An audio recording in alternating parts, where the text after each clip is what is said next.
Dicen que el tiempo lo pone a prueba todo, y yo quiero compartir con usted una historia que fue escrita, escuche bien, hace 2400 años. La escribió quien es referencia ineludible de la filosofía, pero esta noche también de la literatura.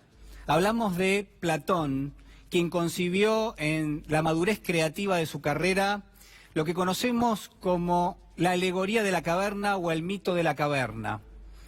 Y quiero hacer el ejercicio con usted esta noche, que me acompañe a reflexionar sobre algunas cuestiones que tienen que ver con la apariencia y con la realidad, y dónde nos paramos nosotros y sobre todo dónde se para quienes toman las decisiones en el poder político. Mire, imagínese una montaña, imagínese que en la base de esa montaña hay una cueva, una gruta, Platón la llama una caverna, y que la luz que entra del exterior a medida que avanza adentro de esa caverna se va disipando, se va diluyendo, de forma tal que esa misma luz cuando llega al fondo de la cueva, al fondo de la caverna, es prácticamente oscuridad.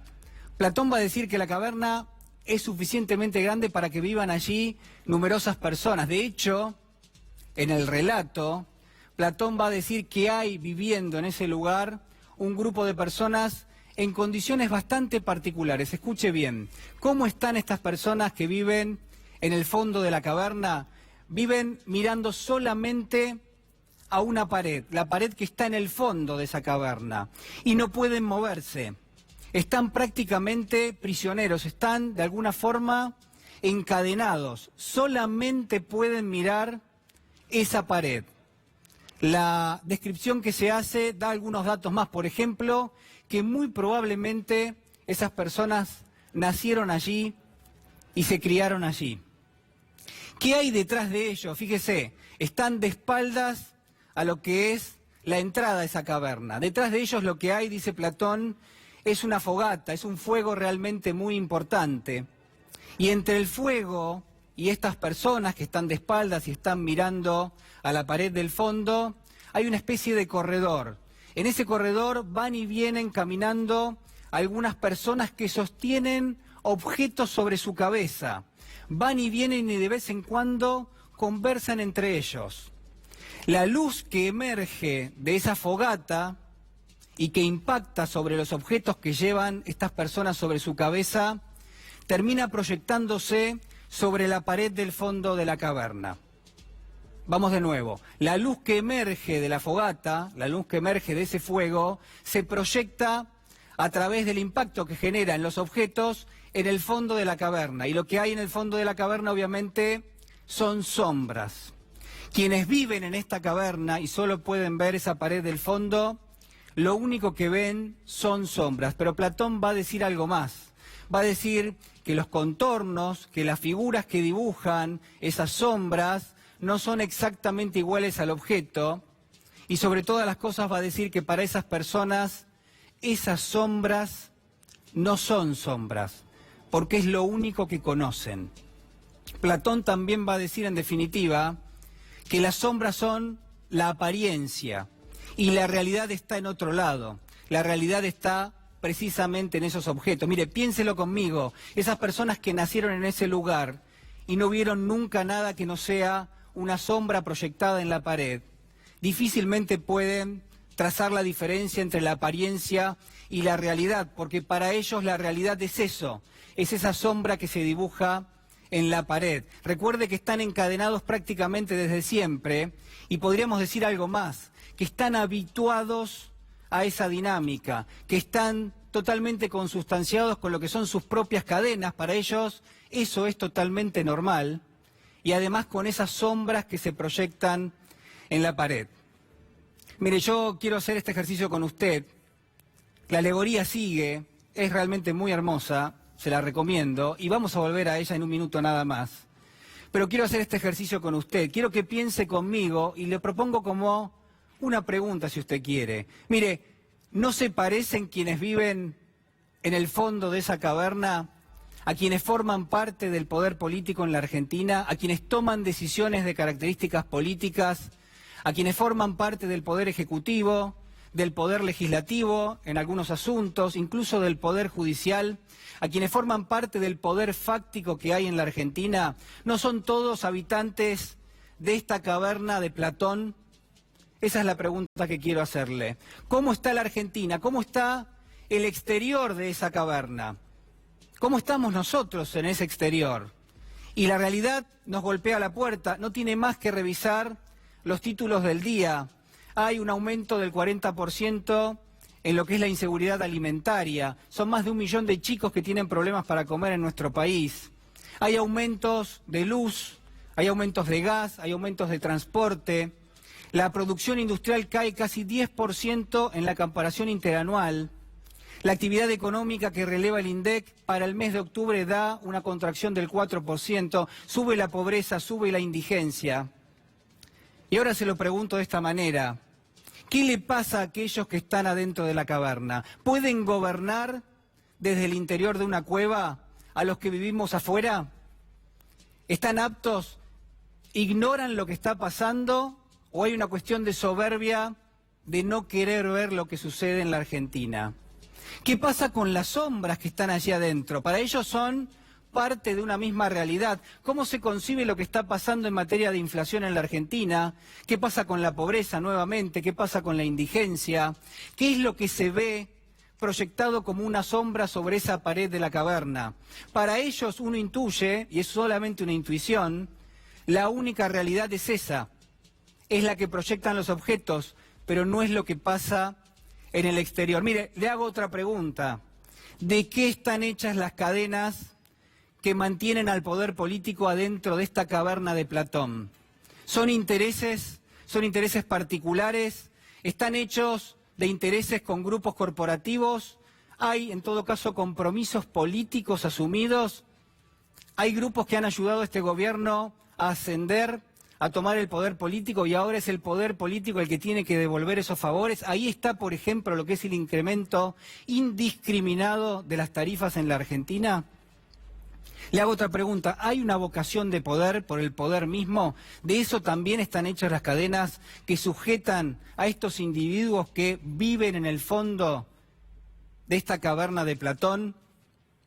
Mire, hay muchas cosas que no sabemos y yo lo planteo con todo respeto y quizás con la herramienta que tenemos los periodistas, que es la pregunta. La pregunta va a quedar gravitando esta noche seguramente y quizás en algún momento alguien se anime a contestar, a responderla.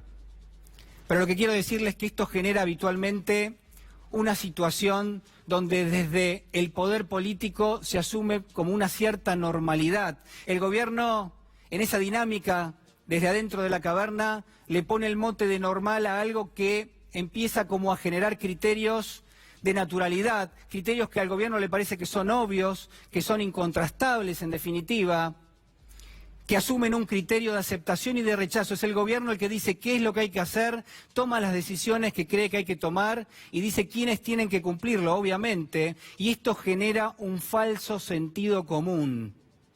Un sentido común que en todo caso establece prioridades y claramente los que son los más vulnerables de la sociedad no están en ese listado de prioridades. Tampoco aquellos que quieren poner en marcha un negocio. Inexplicable que en la Argentina haya una tasa de interés del 60% y que la economía se caiga a pedazos, señoras y señores. Mire, Platón escribió en algún momento que la verdad no hay que buscarla en las personas, que la verdad hay que buscarla en los hechos y en las cosas. Y los hechos y las cosas en la Argentina dicen que hay mayor exclusión, que hay menor inclusión, que hay mayor desigualdad, que hay más pobreza e indigencia, pero sobre todas las cosas que hay una indiferencia alarmante. En la alegoría, yo le dije que íbamos a volver, en la alegoría los protagonistas no piense que son quienes quedan encadenados al fondo de la caverna. No, Platón lo que dice es que los protagonistas son aquellos que un día despiertan, que un día salen afuera de la caverna, que un día ponen en jaque al sistema, que lo fracturan en definitiva, pero que por sobre todas las cosas recuperan la capacidad de asombro. Quienes están en el poder político tienen la obligación de empezar a entender que esas sombras que están viendo no son parte de la realidad y que la realidad, señoras y señores, es eso que sufrimos todos los argentinos. Acompáñeme, que ya está con nosotros Osvaldo Santoro, un gran actor. Es escritor también, Santoro. Sí. Te voy a tutear, porque estuvimos hablando... Pero seguro. Aparte es un honor, un gusto para mí estar aquí. La verdad es un placer tenerte con nosotros. Bueno, muchas gracias. Quiero preguntarte, hablábamos afuera del aire y me parece que es un tema que se impone, la diferencia entre la ficción y la realidad. Yo planteaba acá la apariencia y la realidad, ¿no? Que lo hace Platón. Dice, bueno, esas sombras que están en el fondo de la caverna no son la realidad.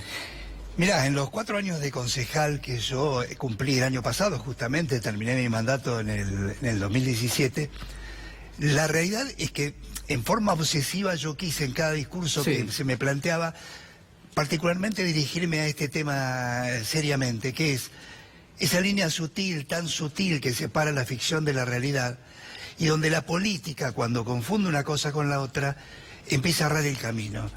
Yo lo ponía claramente por una razón muy simple. Yo fui convocado en su momento para ser concejal del partido 3 de febrero en función de mis conocimientos, sobre todo lo que tenía que ver con educación y cultura. Y terminé siendo el presidente de la Comisión de Educación y Cultura. Recién ahora, después de un tiempo, una ley establece que yo soy personalidad destacada de la provincia de Buenos Aires. Pero estos son títulos que no importan. Lo que importa es lo que concretamente sucedía cada vez que yo comentaba esto. Porque yo entendía que la política, y sigo entendiendo que la política es la mejor herramienta que tenemos los ciudadanos para poder modificar esa realidad.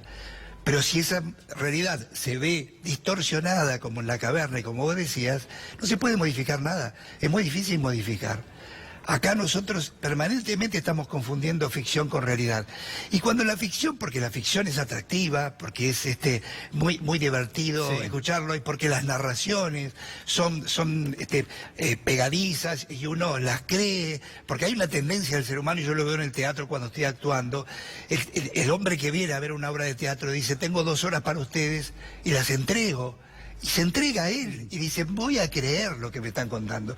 Entonces, para el político que ficciona la realidad, es muy sencillo llegar al otro y hacerle creer lo que no está sucediendo. Yo digo siempre que la realidad se toca con los 5 sentidos. Es la única posibilidad. En la caverna de Platón no había posibilidad de tocar las sombras, ni de olerlas, ni de verlas. Sí, quizás verlas, pero de dibujada, como dice Platón, no es la realidad que están viendo. Claro. Eso es un poco el tema, ¿no? Y digamos, ¿cuál te parece que es la situación en este momento en nuestro país? Vos sos un observador de lo social muy agudo, habitualmente en las redes sociales haces comentarios. Digo, algo que no muchos artistas y quizás no muchas personas destacadas de ese ámbito hacen o se animan a hacer también, ¿no? Porque digo, quizás, ¿el arte y la política te parece que van de la mano o no? Absolutamente van de la mano. Para mí van de la mano. Yo estoy haciendo ahora Madre Coraje, una obra de Bertolt Brecht, quizás la obra más política de Bertolt Brecht, donde habla justamente que en una crisis como es la guerra, y se refiere exclusivamente a la guerra de los 30 años, de la guerra religiosa entre católicos y protestantes hace muchos años, él toma esa alegoría para hablar del nazismo, y se tiene que ir de Alemania, y la escribe en otro país. Lo concreto es que él, justamente con una alegoría tal cual haces vos, que a mí me encanta, habla de la realidad.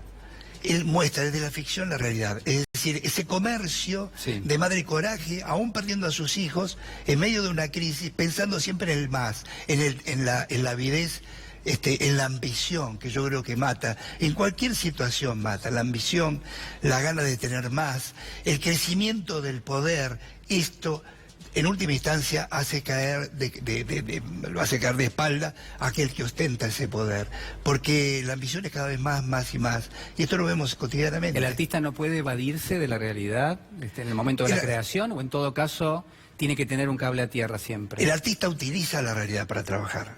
Yo cuando hago un personaje determinado tomo de mi propia realidad, porque no hay otra forma de construirlo. Si yo no hablo desde mi historia, desde mis sensaciones, de lo que he vivido en la vida, de mi historia personal, yo no puedo alimentar ese personaje que tenga que ser, sea bueno o sea malo. Me han tocado hacer personajes muy buenos y me han tocado hacer personajes terribles, tanto en televisión como en el teatro o incluso en el cine. Siempre estoy pensando que el único que puede completar ese personaje es mi historia personal. Por eso yo digo concretamente que está muy unida la ficción con la realidad. Y la ficción sirve aunque no se crea, para tomar, fíjate vos que hay dos ejemplos maravillosos para mí. Teatro Abierto, en su momento, en medio de la dictadura más atroz que hemos vivido, y el Teatro por la Identidad, para la búsqueda de los nietos de las abuelas de Plaza de Mayo. En los dos casos, la gente va al teatro y se redescubre y entiende la realidad. O sea, el arte para como una herramienta política. Absolutamente. Incluso, ¿no? Absolutamente. Siempre es una herramienta política, aún en la comedia. ¿Y qué mirada tenés de lo que está pasando en la Argentina? Y con esto no quiero inducirte a nada, digo, lo que está pasando a mí me parece que es una situación socioeconómica que son los indicadores que están mostrando, a ver, que hay sectores de la población que no la están pasando bien, que hay una actividad económica que se va retrayendo, digo, y no sé cuáles son las observaciones que vos hacés. Mira, concretamente, yo te digo, por eso creo en la política. Yo tengo muy buena relación con el intendente del PRO y Diego Valenzuela, como la tengo con mis propios compañeros peronistas, porque me parece que si uno no toma conciencia, el político no toma conciencia que representa a alguien. Yo como secretario de SAGAI represento a los 6.000 socios y como concejal del partido de 3 de febrero representaba a 450.000, no a 20.000 o a 30.000. Si no se toma conciencia de esto, en verdad no estás haciendo política, estás utilizando el momento particular por intereses muy particulares. Y esto es lo que a mí me parece que está sucediendo en este momento. Se pierde de vista la realidad que comienza de la General Paz para allá. Yo vivo de la General Paz para allá, es decir, en el conurbano. Y el conurbano está viviendo un momento muy difícil. ¿Dónde vivís? En el partido de 3 de febrero, en Caseros. Y ahí podés observar que hay una realidad que es muy complicada. A 3 cuadras de mi casa hay una carpa en la calle, en una esquina, donde viven 2 o 3 personas, con elementos de su propia casa, es decir, hay una mesita de luz, algo que quedó seguramente. Y esto es terrible, es terrible. Si alguien no toma conciencia de eso, es porque evidentemente o no lo quiere hacer o tiene un plan premeditado que es mucho más perverso de lo que uno imagina, ¿no? ¿Qué pensás de, vos hablabas recién de la educación, ¿no? Sí. Que has sido y mantenés activo como un referente de ese ámbito. Digo, ¿qué pasa con la educación en la Argentina? En principio se quieren cerrar escuelas en la ciudad de Buenos Aires. La educación y la cultura para un gobierno neoliberal no es prioridad, salvo que sea negocio. Si es negocio, sí es prioridad. Cuando no hay, y lo veo claramente, cuando los elencos estatales, los elencos que necesitan el apoyo estatal, el INCA con el apoyo estatal, que no tiene apoyo estatal porque es autofinanciado, pero más allá de eso, quiero decir, si no tienen una relación concreta entre el Estado y la sociedad, estamos perdidos. Lo que está sucediendo hoy con la educación.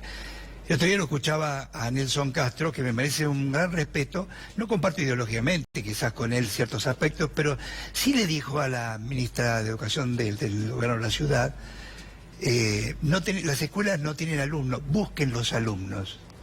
Y me parece que es el secreto de la educación. Busquen los alumnos, vayan a buscar. Te voy a dar un ejemplo muy concreto. En poco tiempo yo iré a pasear unos días a Córdoba. Ahí a una pequeña comuna, en Villa Cañada del Sauce. El que había sido intendente hasta ese momento tenía la madre que era directora de escuela y nos contaba que con el juez de paz iba a rescatar los chicos para llenar la escuela. Y cuando desde el Ministerio de Educación de Córdoba le decían, mirá que no hay tantos chicos, vamos a cerrar, iba corriendo a buscar más chicos para llenar la escuela. Porque esta es la realidad.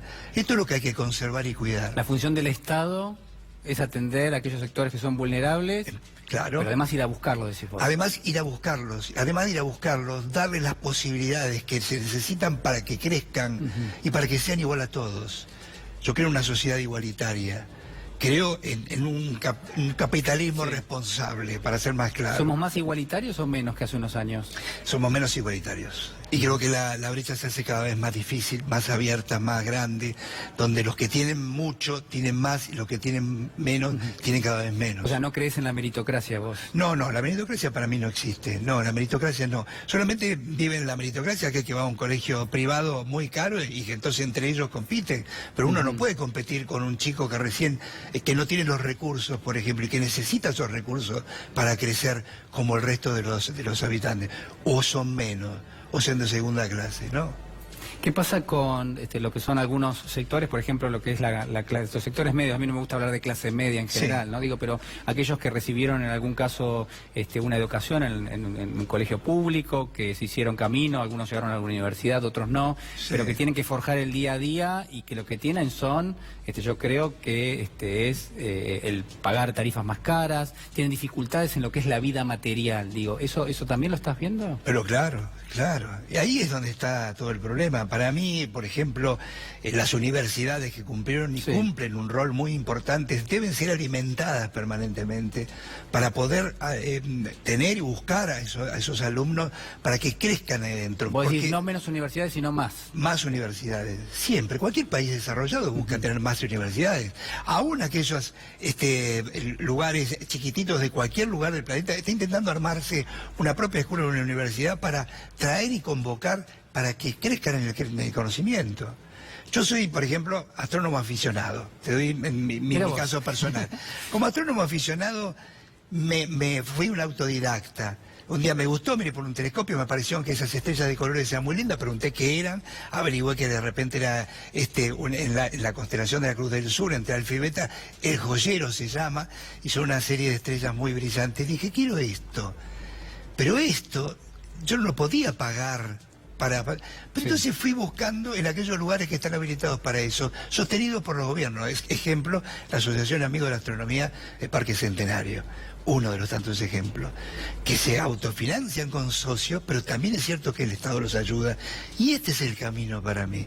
Yo pude satisfacer esa necesidad espiritual porque de verdad había un ámbito propicio. Claro, funcionan como redes de contención, en Exactamente. definitiva, ¿no? En el conurbano, sí, en algún momento determinado, esas universidades dieron la posibilidad que aquellos que estaban dudando en seguir estudiando o buscar una alternativa que podía ser, y esto es lo grave, ir a trabajar o buscar la vida fácil, iban a la universidad creyendo que tenían posibilidades para seguir creciendo. Esto no hay que perderlo, para mí es la clave.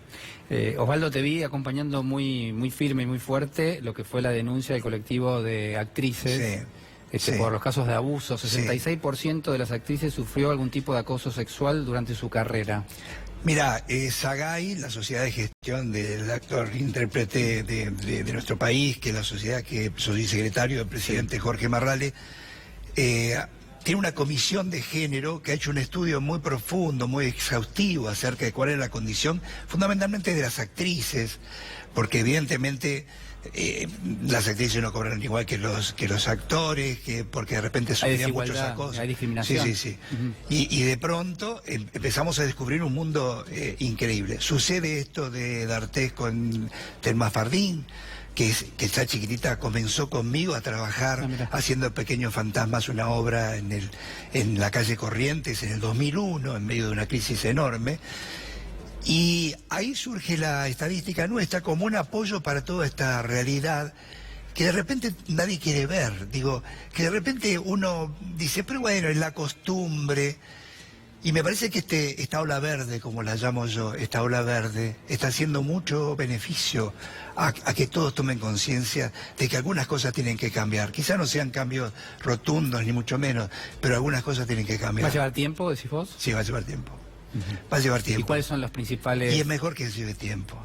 Digo, que el paso sea lento para que sean seguros y no sea una cosa en el aire, ¿no? ¿Hay barreras todavía que tienen que...? Hay barreras y hay algo que sucede en nuestra sociedad que es peligroso, que se puede ensuciar inmediatamente un hecho auspicioso como es esta situación que quedó descubierta, con más información falsa y con chismes y demás, donde la gente se arte y diga, bueno, entonces lo de D'Artés no era verdad. Esto es lo que puede llegar a suceder y sucede también en la política. Sí, se ha visto, ¿no? En la televisión, en algunos programas, algunas ¿cuál es el intervenciones que resultan como mínimo sospechosas, ¿no? Exacto. ¿No? Porque esto en definitiva tendría que seguir en la justicia. No, claramente, claro, sin lugar a dudas. A mí me parece que ahí está la clave de lo que estamos viendo. Es decir, todo se puede arruinar a pesar de que ha aparecido una posibilidad de ser mejores, ¿no? ¿Te parece que en una situación de crisis económica como la actual, la gente todavía resguarda lo que son las posibilidades de, por ejemplo, de ir a una obra de teatro, de ir a una función de cine? Mirá, pelea para poder hacerlo y a veces no llega. ¿Cuál es de alguna manera el feedback que vos tenés de la gente que te va a ver al teatro? Yo te cuento una anécdota muy simple. En el año 2001, en plena crisis, Carlos Rottenberg produce, al que me merece el mayor de los respetos, un empresario extraordinario, produce una obra que escribimos con Manuel González Gil, donde estaba Telma Fardín. Sí. La empezamos a hacer en el teatro, pero la gente no estaba viniendo. Entonces él me dice, mira, enfrente está lo que hoy es el Teatro Apolo, pero que era un teatro que estaba abandonado hacía 8 años. ¿Te animás a que lo abramos a la gorra? Y yo dije, ¿cómo no? Dale. Lo arregló, lo abrimos a la gorra y nos sucedieron las cosas increíbles. Veíamos a la gente muy bien vestida, pero que no tenía la plata para pagar la entrada. Y nos dejaban lo que podían. Algunos nos dejaban un billete que equivalía a lo mismo una cadena de una entrada. Y algunos nos dejaban monedas. Y algunos nos dejaban un boleto, que era lo que habían gastado para venir hasta el teatro. ¿Por qué lo hicieron? Porque el teatro en la Argentina es como casi indispensable, fundamental. Cuando de repente nosotros pensamos que aún en esta crisis que estamos viviendo hay 400 salas abiertas con tantos actores trabajando, no se puede creer para el resto del mundo. ¿Hay público? Sí. En este momento. Hay público, se mueve el público, trata de ir a aquellos lugares que de repente, por ejemplo, con Madre Coraje... Por Madre Coraje ustedes agotan todas las funciones. Todas las funciones. Y porque la entrada es más barata y porque el elenco es interesantísimo, con Claudia Lapaco, claro, y con todo el resto del elenco. Es un protagónico fenomenal. No importa, yo creo que soy uno más del elenco ese, y ese elenco funciona muy bien, la obra funciona muy bien, dirigida por José Muscari, es una novedad, sí, hacer un Brecht al estilo de Muscari, pero eso nos dio la satisfacción de decir, bueno, estamos bien, y estamos verificando que la gente necesita el teatro. Osvaldo Cacho Santoro, la verdad te agradezco mucho. No quiero dejar de preguntarte cómo imaginás el año que viene en materia política. Digo, es un año electoral, es un año donde ya asoman algunos candidatos. Mira, ¿la ves a Cristina candidata? No estoy tan seguro. Creo que Cristina hoy es la referente más grande que tiene el peronismo, de eso no hay lugar a dudas. Creo que de repente hay que unirse dentro del peronismo. Yo soy peronista de toda la vida, o sea que esto no es novedad lo que estoy diciendo. Hay que unirse dentro del peronismo, buscando una alternativa incluso que no sea exactamente igual a la anterior, sino innovadora incluso, o mejorada, si se quiere hablar de otra manera, para hacer entender a la gente que aún no tomó conciencia que vamos por mal camino. Esta es la realidad. Vos estás diciendo que tiene que venir un cambio. Sin duda. No como el anterior, decís vos. Gracias, Osvaldo. No, un gusto. Ha sido muy amable, te agradezco mucho. Te saludo. Un gusto. No, bueno, acompáñenme porque repasamos brevemente algunos datos. Ya está con nosotros Alejandro Apo, en instantes nada más. Repasamos lo que son algunos datos del día. Bueno, ha sido un día de furia, decía hace unos minutos nada más el Gato Silvestre. ¿Por qué? Bueno, porque se anunciaron distintos incrementos. Uno de ellos tiene que ver con el aumento del transporte del 40%. El boleto, ahí ustedes tienen en pantalla, el boleto de colectivo será de 18 pesos a partir del mes de marzo, y está claro que era uno de los incrementos que se había anticipado, lo habían anticipado aquí nuestro colega Nicolás Munafó en C5N en el día de ayer. Bueno, finalmente tuvo lugar en la jornada de hoy. Otros incrementos que se anunciaron también, bueno, el caso de lo que es la tarifa de energía eléctrica va a trepar alrededor del 50 a 55% aproximadamente, y potencialmente, en principio, comenzaron las versiones de que habría un nuevo incremento para el gas del orden del 35%. Son informaciones que vamos a ir repasando a lo largo de las próximas horas aquí en C5N, así que no se lo pierda. Ya lo tengo con nosotros, no quiero hacerlo perder tiempo. Pues además quiero sacarle jugo a la entrevista. Alejandro, qué gusto tenerte. ¿Cómo estás? Gracias por invitarme. No, por favor, gracias por estar con nosotros. Y permitir este espacio lindo de ponerse a charlar. Las ganas que tengo de hablar con vos, Alejandro. Bueno, a ver, nada, un gusto tenerte, ¿no? Realmente. Yo hacía al comienzo del programa un comentario en torno a lo que es la situación social, ¿no? Decía, bueno, hay quizás algunos referentes de la política que están mirando una película que no es la película, poniendo otra metáfora si querés, que muchos estamos viendo. ¿Vos cómo estás viendo la situación? Yo siento que en ese sentido de la mención que se hace a veces de la gente, que vos lo hiciste, muchos colegas lo hacen, sí, con valentía, con claridad, escuché tu apertura. es la facilidad con que algunos políticos dicen, por ejemplo, sabemos que la están pasando muy mal mucha gente. Ahora, queda solamente en lo nominal. No parece una preocupación genuina, de base, porque aquí hay lo que Osvaldo hablaba también, que tiene que ver con un clima de desprotección que tienen muchísimas personas en la Argentina, cada vez más, y donde esa desprotección se va profundizando, dependiendo de acuerdos internacionales que lo único que van a hacer es presionar para poder recuperar la plata que prestaron. Ahora, si yo le tengo que explicar a alguien, sin ser un experto en economía, que ir a un Fondo Monetario Internacional es malo, estoy atacando tu inteligencia y la mía. Porque todo el mundo sabe que si uno va hacia un prestamista internacional es porque está en una situación muy complicada. Y además que tenés que generar las condiciones para repagar esa deuda, claro, ¿no? ¿y cómo vamos a hacer? Porque el 2020 viene, enero va a haber que pagar. Y yo tengo mucho miedo a esta gente que gobierna que haga una extorsión muy grande, diciendo que si cambian las condiciones de la economía que nosotros padecemos cada día, el fondo va a decir no. ¿Y eso no te parece que ya pasó durante este año? ¿Pudo haber pasado en algún momento? Decir, miren, tenemos que cumplir con el Fondo Monetario y por eso tenemos que hacer, por ejemplo, un recorte en el presupuesto. Pero si querés, lo achicamos más. Vamos al ministro de Hacienda, que dice que hoy, dice, con personas del gobierno que dicen que va a tocar los 50 la inflación, 50%. Y él dice, en marzo va a estar 25 la inflación. Y no hay reacción de eso. Yo, la verdad, cuando lo escucho digo, pero ¿cómo es? Si yo escuché 25 promesas de eso. Entonces estamos frente a un gobierno que no puede derrotar la inflación, que ha fracasado. Es una cosa evidente. Y sigue prometiendo que lo va a resolver. Mientras tanto vivimos con el 50% de inflación. Yo, digamos, me niego a profundizar, pero ese clima social, esa clase media desesperada, que pierde terreno, que pierde estabilidad, seguridad, que no tiene... Hoy hablé con un amigo, me dice, paso pagando todo el mes. El mes es pagando. Tengo que resolver eso y no sé, no llego, a veces no llego, cambio, pongo, espero, después pago. Todos estamos en esa situación. Entonces yo pienso que va a haber me parece que es el año justamente al que vamos a ingresar, me parece que es el año de la gran reflexión y de entender que nosotros, hablamos de fútbol, si querés un minuto nada más. Justamente te iba a preguntar, pero decime. Nosotros, el fútbol es un patrimonio cultural nuestro. Recién estábamos hablando de lo que significa para este gobierno los hechos culturales, los hechos humanistas. ¿Y el fútbol? Y los derechos humanos. Todo eso le incomoda, porque ellos priorizan el negocio y no el servicio. Entonces, fútbol para todos, ¿qué sentido tiene?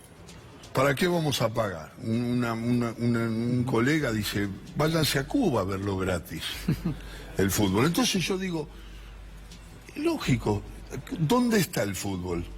En las manos y en la cabeza de los antiguos dueños, que no les importa si había mentes chicas, chequeras grandes. Y así estamos. Y el fútbol, la AFA, la Conmebol, todo es una cuestión. Yo me estaba acordando hoy con un amigo de cómo muchos colegas se reían de Diego, de Maradona. ¿Por qué? ¿No? Porque decían que Maradona hace 10 años, 15 años, empezó a denunciar la corrupción en la FIFA y en la Conmebol. Y ahora toda esa gente está presa. Están presos, o sea, todos los tipos que anuncian. Por eso yo siempre lo escucho, más allá de lo que... Yo no me meto en la vida personal de nadie porque yo no tengo autoridad. Yo tengo mi rancho tan lleno de cosas por arreglar, mira, si voy a juzgar a alguien, Sos una rara avis, digo. Por no, sus no debilidades. Mis hijos no saldrían tapados a la calle, con sábanas. ¿Cómo yo voy a juzgar a uno? Entonces yo siempre lo juzgo como futbolista. Pero también lo escucho cuando él dice, esta gente está... Y todo le tocó a Blatter, a Platini, a todos intocables. ¿Y eso qué te dice a vos? ¿Qué significa? Y eso me dice que se volvió a ese entorno y a esa manera de conducir el fútbol, que es lo que después se refleja en lo deportivo. No podemos organizar un River Boca, porque yo todavía escucho la palabra de Riquelme, que dice, porque ahora estamos tapando todo, total, no viene un River Boca. Y Riquelme dice, ¿cuándo se va a jugar? ¿Cómo se va a jugar? ¿Cómo lo vamos a organizar? ¿Dónde se va a jugar el próximo River Boca? Y yo me pongo a pensar, porque si no somos negadores. Y acá para negadores tenemos al gobierno, gran negador. ¿Qué pensás que pasó en ese River Boca, digamos? ¿De quién es la responsabilidad o de quién fue la responsabilidad? Pero estaba claro que no se podía ingresar, aunque las autoridades subestimaron. Se escuchó a Patricia Bullrich diciendo, hacemos el G20, no vamos a organizar un River Boca, y no podían indicarle a una persona que doble antes con un micro, para no entrar en la boca del lobo. ¿Fue un descuido o no? Bueno, fue un descuido y hay responsables. Por supuesto, la organización no se pudo resolver de ninguna manera. Y después, una cosa que me impresionó mucho, estando en la cancha, era la indiferencia por el estado de salud de Pérez, de Pablo. En un momento lo pregunté, salí de una cabina y dije, ¿y cómo está Pérez? Bueno, esperá, está allá en el hospital, después vemos. Claro, la maquinaria ya se había puesto Lo en marcha, llamaron por teléfono y le dijeron, en eso se juega, volvete. Y no sabían si iba a estar bien. Es decir, yo veo ahí una cosa de valores, hay una cosa ¿Se perdió en el fútbol eso o se perdió en la sociedad eso? Y yo creo que en el fútbol se reflejó mucho en el seleccionado. Porque si algo tenía el fútbol, Alejandro, a mí me parece, humildemente, desde la ignorancia nada más te lo digo, es que el fútbol, y en la cancha uno ve muchas veces los defectos, las virtudes de las personas, ¿no? El compañerismo, el individualismo. Dolina lo dice bellamente en sus textos, cuando dice, ahí en ese rectángulo caben la grandeza, lo mejor del hombre, y la cloaca, lo peor del hombre. Y es verdad esa conducta, pero después están los dirigentes, que entonces están prisioneros de un sistema que es un sistema que ya sabemos cómo es, que no prioriza el servicio, justamente, prioriza el negocio. Si se hace el negocio está bien. Yo veía a esa gente de la Conmebol diciendo, juéguelo. Lo vi a ese árbitro chileno, muy buen árbitro, que tiraba la pelota a un lago y miraba a la gente y decía, ¿qué te parece? Le decía a los colaboradores. La pelota caía en un lago, no corría. Y estaban desesperados, hay que jugarlo, escuchar a colegas diciendo, hay que jugarlo, ¿dónde estamos? Tranquilicémonos. Después está que toda esa filosofía, todo eso tapar, todo eso de negar, todo eso de no escuchar al otro, de no... ¿Ver cómo termina? Y termina con un seleccionado argentino que no debió ir a la Copa del Mundo, que hizo una eliminatoria que da vergüenza. Y la gente hablaba, sacando a Messi, los mejores jugadores del mundo, y resulta que llega al último partido para clasificarse con 15 goles a favor en 17 partidos, los mejores jugadores del mundo. Y después hacemos lo que pasó. El fútbol igual te lleva a veces a lugares... ¿Insospechados, decís vos? Sorpresivos. Yo te digo una situación perfecta. Francia está a 3 goles arriba de Argentina hoy. Terminó por un gol, ganando ese partido, eliminando a Argentina. ¿Y qué pasaba si Argentina en el 2-1 le mete el tercero? En un centro de Di María, en un cabezazo de Otamendi. Lo que pudo pasar no existe, existe lo que pasó. Lo que pasó no fue eso. Pero podría haber perfectamente haberse puesto 3-1, Francia se pone nervioso, alguna expulsión, y Argentina, ¿sabe con quién jugaba? Con Uruguay. Parejo el partido, podía ganarlo. Argentina, la fue un desastre. A veces se dice que es la sumatoria de las individualidades más que el trabajo en equipo. Nunca fue un equipo. Nunca fue un equipo, decís vos. ¿Y a vos te parece que un técnico, no voy a defender a Sampaoli y no lo juzgo? Digo, ¿a vos te parece que un técnico con el escenario internacional que no presta a los jugadores para los entrenamientos de los seleccionados, 4 fechas antes de una eliminatoria que estaba re complicada, sale Bausa y entra cualquiera, no me nombres a Sampaoli, a cualquiera. ¿Qué hace? No tiene entrenamiento, ¿qué hace? Forma el equipo, una idea, porque la idea que le va a transmitir a los jugadores, ¿qué? No tiene 4 partidos quedaban. Ganamos, y después escuchar a colegas que ganan los partidos antes de jugarlo, el fútbol, con sus sagrados imprevistos. ¿Cómo? Yo escuchaba gente, amigos míos, gente con la que charlo de fútbol, tirados hacia atrás diciendo, a Venezuela y a Perú de local le gana Argentina. No le ganó a ninguno de los dos. Y Alejandro, es importante la política en el mundo del fútbol. Hay como conectores, ¿no? Mucho. Y cada vez más. Pesa de hecho, mucho. el presidente de la Nación fue... No, ¿tiene algún cargo ahora en Boca? No. No. Ha sido en algún momento presidente de Boca. Se notan los manejos que a lo mejor no se establecen para criticar a una persona específicamente, pero se sabe las influencias que tienen. Se sabe cómo se mueve Angelici, se sabe cómo se mueve Donofrio, para no hacer diferencias, y podría hablar de muchos dirigentes, pero también de muchos dirigentes valiosos que se dan cuenta que el fútbol así, porque vuelvo a la pregunta de Riquelme, decime cómo se juega el partido, dónde se juega, porque vos te acordás bien que el partido de River y Boca, en un momento, en todos los medios, en este y en todos los medios, porque era una información que estaba confirmada, iba a Doha. El partido se iba a jugar en Qatar, porque en el 2022 se va a jugar en Qatar. ¿Y qué pasó? ¿Por qué se decidió jugarlo en España? Y yo creo que ahí hubo... ¿Opacidad, decís vos? No, para ir allá iba a ser muy evidente que parecía que la plata estaba, que la Conmebol se llevaba una cantidad de millones y que River y Boca también. Cuando no apareció la plata, cuando empezaron a explicar cosas, apareció la idea de la FIFA de decir vamos a hacerlo en España. Nosotros con Víctor Hugo estábamos felices de estar en Madrid. Es una manera de volver a una Madrid que está hermosa. Diciembre, la Navidad, las luces, la Gran Vía, era un placer. Y por otro lado, sentir que nosotros teníamos que cruzar el Atlántico con un avión para poder hablar de un River Boca, que después se definió en la cancha y que terminó. No termina las polémicas porque ahora todo el mundo está olvidado. Total, River Boca no está ni en el calendario. Entonces...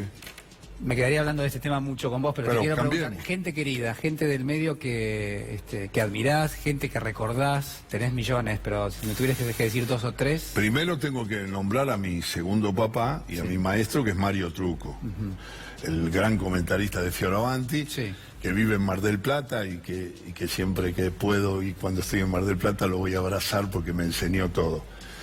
Y Víctor Hugo, Víctor Hugo es un familiar elegido. Víctor Hugo es parte de tu familia, Víctor Hugo. Y sí. Yo siento que para mí es natural. Cuando yo estuve en Fútbol para Todos, cuando yo hacía la televisión, yo soy un animal de radio. Todo el mundo sabe que yo digo una frase que ahora va a sonar el celular mi mamá, que es que digo que al reparto de caras yo llegué muy tarde. Era a las 11:30, el tipo me dijo, ahí tiene 3, fíjese, rebúsquesela. Y al reparto de voces llegué temprano y pude elegir una sonora. Entonces, ahora salgo de acá, te doy la mano, te reta tu mamá. Y me dice mi mamá, me llama y me dice, vos sos muy lindo, no es porque seas mi hijo. También dice que soy un gran comentarista, no es porque seas mi hijo. Le digo, mamá, justamente vos lo decís, porque yo soy tu hijo. Yo lo voy a decir, sos un gran periodista, sos un tótem de la radio y del periodismo en general. Y además, bueno, del periodismo deportivo ni hablemos, ¿no? Por supuesto. Fue mi pasión, fue mi vocación. Mi papá fue un célebre periodista deportivo que organizó uno de los programas más extraordinarios y transformadores de la historia de la televisión, que fue Polémica en el Fútbol, con Carlos Fontana Rosa. Y en mi casa estaban todos los periodistas del momento y yo ahí ya tenía. Y siempre fui, ante cualquier cosa, hoy, ayer y mañana, un gran oyente de radio. Ahí me elogio. Después, como hombre de los medios radiales, tengo algunos que dicen que la pasan bien, otros que... No, tenés y has tenido grandes programas. Yo anoche te escuchaba, anteanoche, en la radio. Sos un gran lector y sos un gran, narrador de historias, en definitiva. Y eso en casa había una especie de tuco cultural que papá y mamá, nosotros somos muy críticos de nuestros viejos, somos medio psicoanalíticos, entonces la amargamos, mi viejo ya no está en la vida. ¿Y nosotros? De aquí mis hermanos. Ah, vos y tus hermanos. Y somos, pero ellos nos pusieron ese bichito lindo de la cultura popular. Y entonces, qué sé yo, leíamos cuentos cuando terminaba la cena en voz alta, y yo de pibe conocía a Cortázar, a Borges, a Abelardo Castillo, a Mempo. Es decir, crecí con eso y leíamos en voz alta. Ah, mira vos. Entonces, para mí, ahora leer en voz alta, si yo ahora hago un programa de radio, como hago en FM La Patriada, en esa radio comunitaria que me da orgullo compartir, me pongo a leer en voz alta, es como yo hacía cuando le decía, mirá lo que escribió Cortázar. Entonces leo en voz alta para mucha gente y bueno... ¿Y qué sentís? ¿Cuál es la experiencia de...? Estás compartiendo un texto que se supone que vos conocés, que le podés dar tu impronta, que va a generar sensaciones en el que lo está escuchando. Y disfruto mucho del elogio. Yo he sido qué sé yo, la persona que me cambió la cabeza en el sentido de los climas de la radio fue Hugo Guerrero Martínez. Hombre, el clima, esa radio de climas, esa radio artesanal que todavía hay, porque yo no soy de los que hablan de que... ¿Todo tiempo pasado fue mejor? No, porque hay muchachos que hacen unas repreguntas, unas maneras ingeniosas. Pero es cierto que Hugo Guerrero Martínez, yo lo recuerdo, introdujo el silencio en la radio, ¿no? El show del minuto era una cosa de loco, porque él generaba que la tanda no estaba separada del clima radial del show de los climas, y entonces hacía una tanda que yo la recuerdo, yo a veces sabía párrafos de memoria, lo escuchaba 4 horas. Para mí fue impresionante. Lectores de cuento. Sí. La gente me pone en un lugar destacado. Estás. Guerrero Martínez, Liliana López Foresi, Quique Pessoa. Sí. No figuro en esa lista. Bueno, Betty Elizalde. Una vez le di a Betty un cuento, querida Betty, inolvidable Betty. Le digo, léeme la música de los domingos de Liliana Hecker, que es un cuento, y narra una mujer. Se lo di a leer. Cuando estaba por terminar el cuento, me mandó la grabación. Al aire dije, y no lo podemos pasar de nuevo, porque era una manera de interpretar a esa mujer, porque es el tema de un hombre que reclama la música de los domingos. Y la música de los domingos, ¿sabes qué era? No. La transmisión de fútbol de un partido. Todos le ponen tangos, todos lo llevan a lugares, y en un momento sale de una casa, como dice Fontana Rosa. Si me hubieran hecho la película de mi vida, me hubiera gustado que la cortina de fondo del relato de mi vida fuera con una voz de un relator argentino, uruguayo, que sale de una casa vecina y se escucha de fondo el relato de un partido de fútbol. Bueno, el hombre buscaba eso y dice, esa es la música de los domingos. Y ahí es cuando entra en La Paz, era un hombre que tenía que ir en silla de ruedas, entra en una cosa, es un gran cuento de Liliana Hecker, que es una de las mejores cuentistas que hay. La literatura y el fútbol se han cruzado y ha habido ejemplos maravillosos. Y sí, nosotros tuvimos la suerte de acompañar a Sacheri cuando Sacheri nos trajo un cuento y nosotros lo leímos y la gente empezó a decir, ¿qué es eso? Qué lindo, ¿qué es eso? Qué bello, ¿qué es eso? Mirá, me lo mandaron, no sé, no publicó. Y bueno, y hoy Eduardo es un referente. Claro, bueno, Osvaldo Soriano también, ¿no? Tiene Fontana Rosa, Soriano, Galeano, Benedetti, ¿Tenés tus favoritos? ¿Tenés tus escritores favoritos? Y yo creo que el que refleja la pasión, locura que tenemos por el fútbol es Fontana Rosa.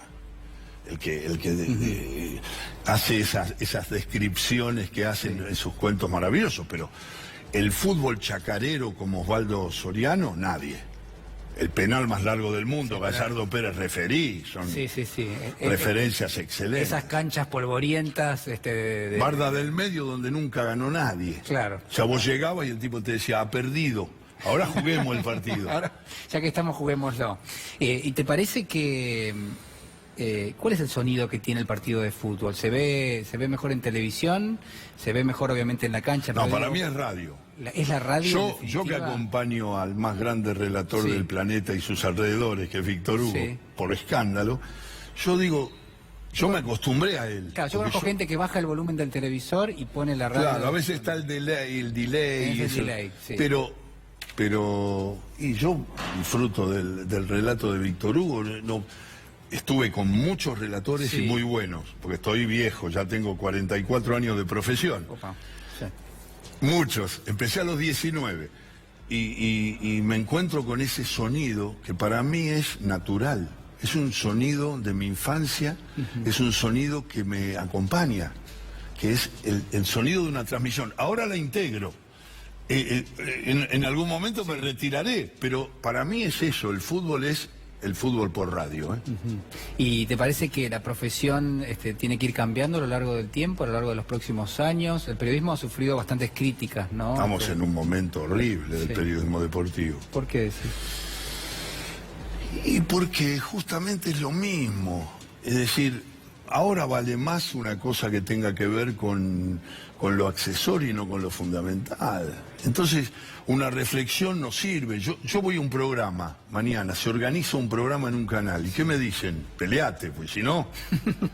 Si no, no hace rating, decís vos. Claro, pero escúchame, pero comentaristas, escúchame, Fernando Pacini, maestro, Barsky, maestro, Juan Pablo, Leo Gentile, un relatorazo, Matías Canillán, que comparto en relatores. Mati es un periodista integral, Jorgito Arcapalo, pero cualquier cantidad de gente hay rescatable. Lo que pasa que después se llega a ese momento donde vos no podés tocar, por ejemplo, algo que tenga que ver con los intereses en el fútbol, que tiene que ver en eso con la televisión del fútbol, con otros valores. Entonces, priorizamos. Entonces, lo primero que aparece cuando hay una cobertura de un mundial es desconocer la evolución que fue lo que marcó la cobertura del último mundial.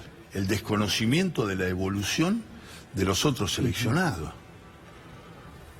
Irán nos llevó al minuto 93 en el 14.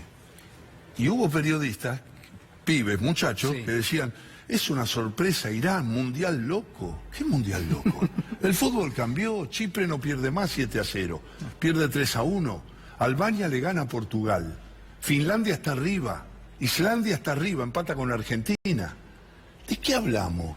O sea, entonces, no le tememos a nadie. Argentina tiene en su historia, primero, al más grande futbolista de todas las épocas, que no se compara con nadie y que muchos futboleros estamos muy enojados con la gente que lo compara con todos los futbolistas. ¿De quién estás hablando? De Maradona. Bien, no te lo pregunto por las dudas para que no queden dudas. Diego es único. Todas las preguntas que el fútbol le hizo en su camino, él las respondió con 10. Es el liderazgo, el involucrarse en cuerpo y alma, el talento, la habilidad, la inteligencia, la estrategia. Respondió a todo. Es único y no se compara con nadie. Ahora pregúntame qué pienso de Messi. ¿Qué pensás de Messi, Alejandro? Jugador extraordinario. ¿Y qué pensás vos de Platini? ¿Qué recordás de Platini? Bueno, también, ¿no? ¿Qué recordás de Zidane? Todos son... Pero él es ese futbolista que no se puede...